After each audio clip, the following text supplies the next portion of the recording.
Today, the DNC Rules and Bylaws Committee held a meeting in Washington, D.C., further solidifying the presidential nominating process for 2024. Democrats voted to remove Iowa as the leadoff state on the nominating calendar and replace it with South Carolina beginning the next election cycle. It's our top story now at 6.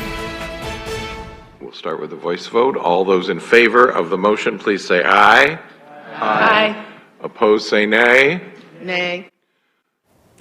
Democrats from Iowa and New Hampshire were the only ones to reject the plan in that voice vote you just heard. President Joe Biden argues that the dramatic shakeup will be better to reflect the party's deeply diverse electorate. The DNC's Rules and Bylaws Committee made the move to remove Iowa from the first in the nation position. It was after technical meltdowns sparked chaos and marred the results of the state's 2020 caucuses. Iowa has held that spot since 1972. Now, the committee also opted to have New Hampshire and Nevada jointly listed second on that early voting window, followed by Georgia and Michigan. All of those proposed contests would likely be held in February of 2024.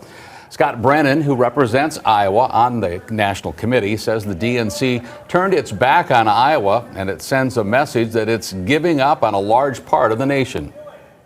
We are now faced with a situation in which no state situated in the central or mountain time zone is represented in the pre-window, and 3 of the 5 early window states that have been proposed are among the original 13. Small rural states like Iowa must have a voice in our presidential nominating process.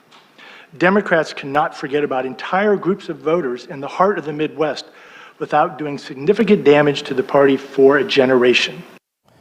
Now, the move still must be approved by the full DNC in a vote that's likely to happen early next year, but it will almost certainly follow the rulemaking committee's lead of today.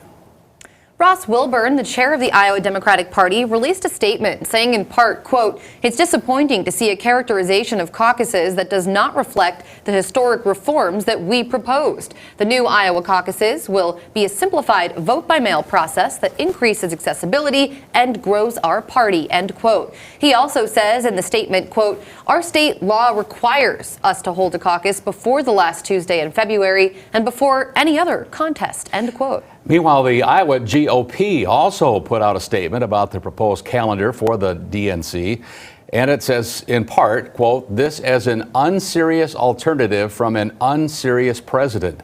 The DNC and Joe Biden have just kicked off utter chaos. This is just a recommendation, and the fight is not over," end of quote. Here in Siouxland, the chair of the Woodbury County Democrats, Jeremy Dumkrieger, tells us that everyone knew this was coming. It was just a matter of when.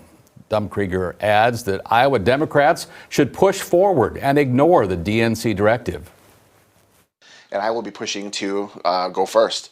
We've always gone first since the 1970s, since Jimmy Carter, and we're not going to give up that easily. We have to go first. I am not going to break state law by saying, no, it's okay, we'll listen to the DNC. The DNC does not tell us what to do.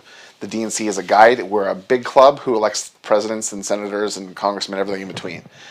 They don't tell us how to run elections. State of Iowa does. State of Iowa says we have to go first. We're going first. Dumkrieger went on to say that the 2020 caucus chaos that Iowa Democrats have been criticized for came at the hands of the DNC when the party's reporting app failed to work properly.